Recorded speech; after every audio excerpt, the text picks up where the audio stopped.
Alors, on va regarder le sujet 0, l'exercice 1 du CRPE 2022. Donc, première chose, on a 2 dés, un dé vert, un dé bleu. Les faces correspondent ici à un dé classique, sauf que on n'a pas le 4, 5, 6. Et on a un 0. Et ensuite, le sujet nous dit qu'on lance les 2 dés et qu'on ajoute leurs résultats. Première chose, on va regarder ici quelle est la probabilité d'obtenir 3 avec le dé vert seul. Alors, c'est parti.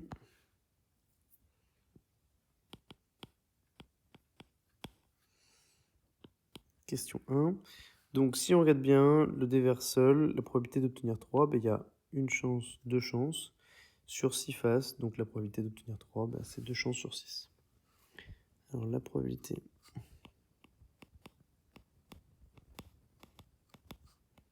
Donc, 2 sixièmes ou 1 tiers, tout simplement parce que 2 sixièmes, ça vaut 1 tiers. Je ne rentre pas dans les détails ici. Et on encadre. Ok, on continue. Donc là, cette fois-ci, on parle de somme, et donc on vous demande quelles sommes peuvent être obtenues. Deux façons de le faire, un arbre de probabilité ou un tableau.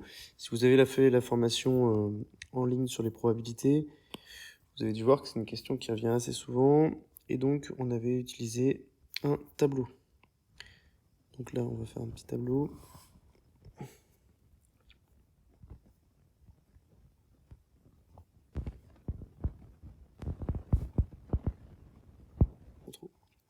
Donc ici, on a le dé vert et ici le dé bleu. Donc le dé vert, on peut obtenir 0, 1, 1, 2, 3, 3. Et ici, on peut obtenir 0, 1, 2, 2, 3 et 3.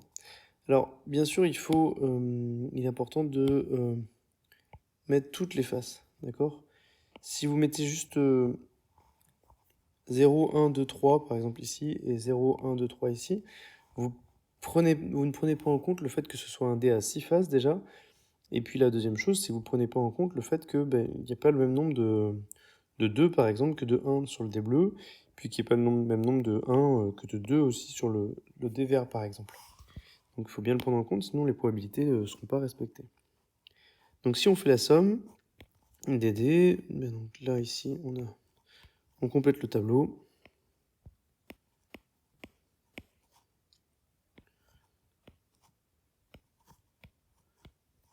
Les nombres que l'on peut obtenir, hop, il y a 0, il y a 1, il y a les 2, il y a les 3, etc. etc. D'accord, 3, 4, 5, 6.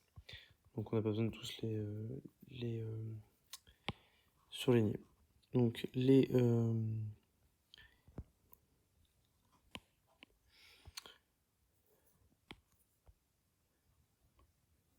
ça c'est la question A.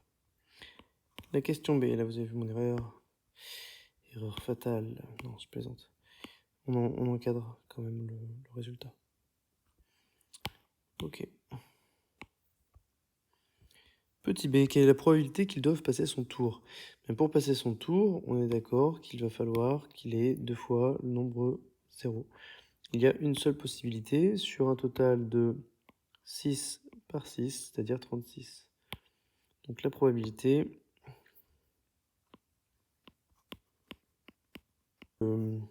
toutes vos questions, puisque vous avez fait le tableau. Au pire, vous écrivez que la probabilité de passer son tour est lorsque l'on a 0, 0, c'est-à-dire une chance sur 36. Quelle est la probabilité qu'ils doivent avancer de 3 cases? Là, on va regarder dans le tableau. Il y a une chance, 2 chances, 3 chances, 4 chances, 5, 6, 7, 8, 9. Donc, la probabilité d'avancer de 3 cases.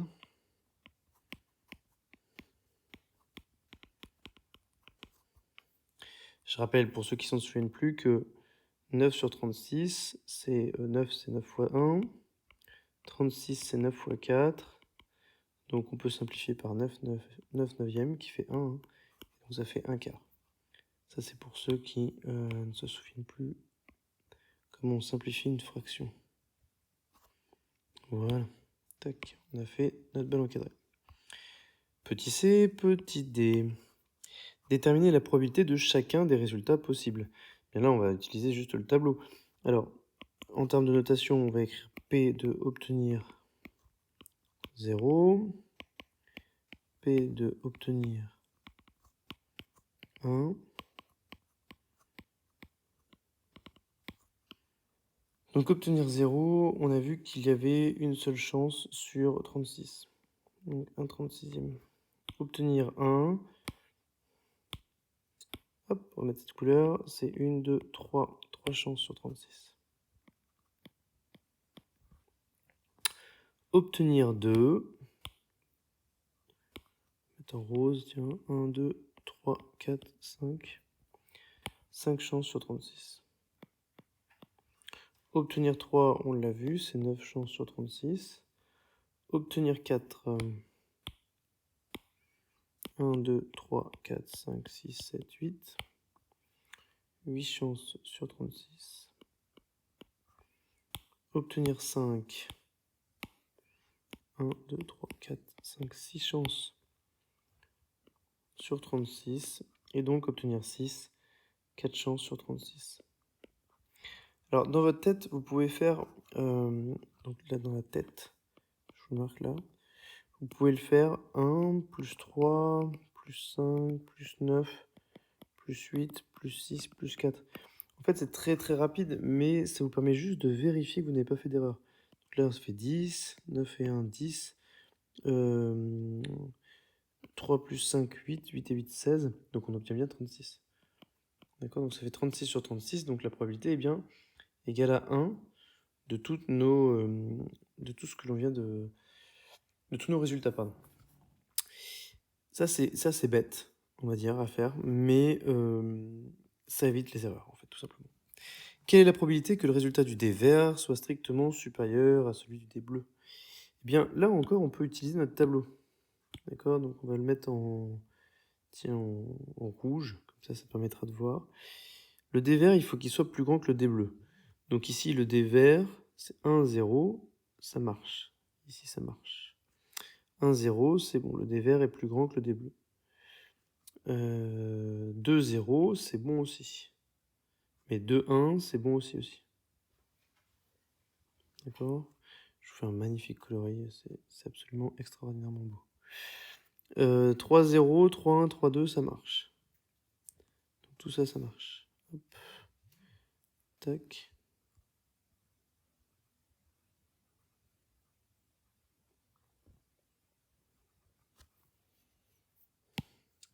Donc ça fait combien de combinaisons? 1, 2, 3, 4, 5, 6, 7, 8, 9, 10. Donc 10, 36e. Donc la probabilité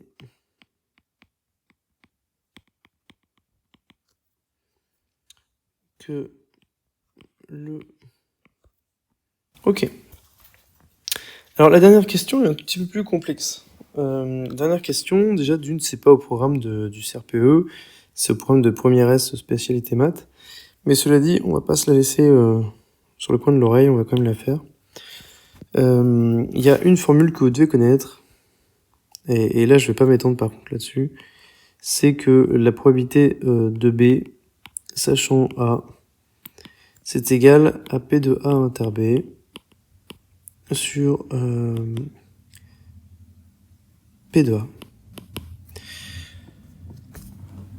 Donc la probabilité que l'événement B se réalise, sachant que l'événement A s'est déjà réalisé, d'accord, c'est la probabilité de A inter B, donc le fait que A et B se réalisent ensemble, divisé par P2.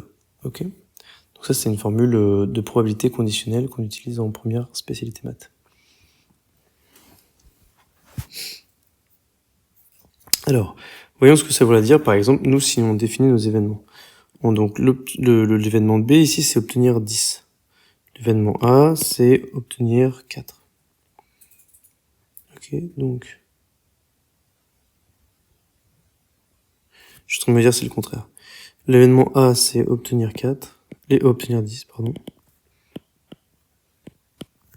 Et l'événement B, c'est obtenir 4. Ça veut dire quoi? Ça veut dire qu'on cherche la probabilité d'obtenir la probabilité qu'on ait obtenu 4, sachant que on a obtenu 10 au deuxième tour. D'accord? On cherche cette probabilité-là. Alors, maintenant, faisons un petit arbre de probabilité pour comprendre les choses. Quand on fait notre lancer, on peut obtenir 4, on peut obtenir 5, on peut obtenir 6 au premier lancer. Alors on peut obtenir d'autres trucs, hein. On peut obtenir 1, 2, 3, 4, mais ça ne nous intéresse pas pour obtenir 10. Si vous voulez obtenir 10, vous pouvez avoir 4 et 6, vous pouvez avoir 5 et 5, et vous pouvez avoir 6 et 4. D'accord? Il n'y a pas d'autre combinaison. Si vous obtenez 3, sachant que vous ne pouvez pas obtenir 7 au deuxième lancer, ben vous n'obtiendrez pas 10. Je ne sais pas si je suis clair. Donc 4, 6, 5, 5 et 6, 4, ça permet d'obtenir 10. Quelle est la probabilité d'obtenir 4? Ben, la probabilité d'obtenir 4, si on regarde ce qu'on a fait juste avant, c'est 8/36e. Donc on va marquer 8/36e. Et ici c'est 8/36e aussi, parce que les événements sont indépendants. On lance les dés et le résultat qui suit ne dépend pas du résultat d'avant. La probabilité d'obtenir 5, c'est 6/36e.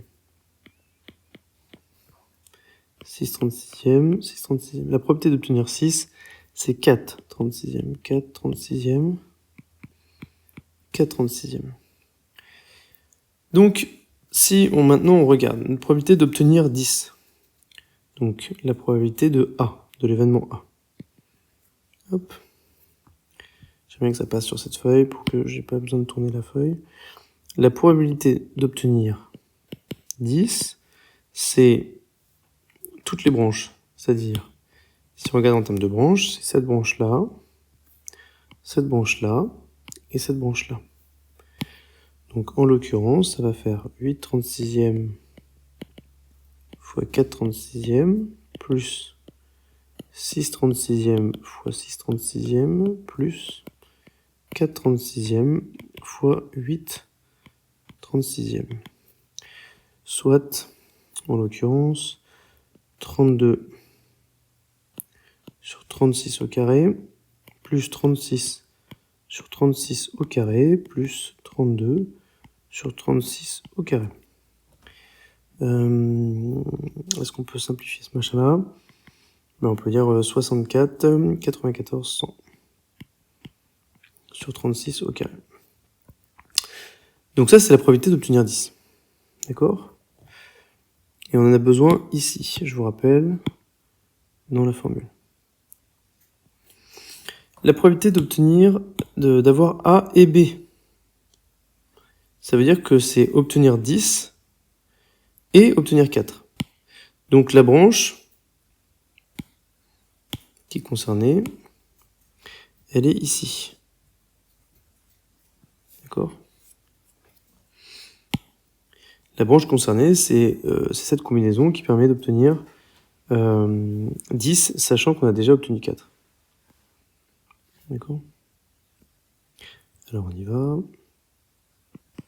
P de A inter B égale 8/36e fois 4/36e, c'est-à-dire 32 sur 36 carré. Donc la question qu'on va se poser derrière, c'est que vaut P de B sachant A? Eh bien ça va être égal à 32 sur 36 carré sur 100 sur 36 carré. Et donc c'est une division de fraction, donc on multiplie par l'inverse. Rappelez-vous, 36 carré sur 100. Donc j'ai inversé ici le numérateur et le dénominateur. Et donc ça fait 32 centièmes. Donc la conclusion, c'est que la probabilité qu'il se soit arrêté sur la case 4 au premier tour, en étant arrivé à 10, sachant on a obtenu 10, elle est de 32 centièmes. Je peux pas écrire je pourrais l'écrire, mais c'est juste que ça sortirait de la feuille. Donc juste encadrer mon résultat ici. Voilà pour cette correction de cet exercice. Et encore une fois, pour ceux qui se demandent est-ce que ce type d'exercice peut tomber? Normalement, non, d'après les programmes du CRPE. Je vous rappelle qu'on est sur un programme de première spécialité maths.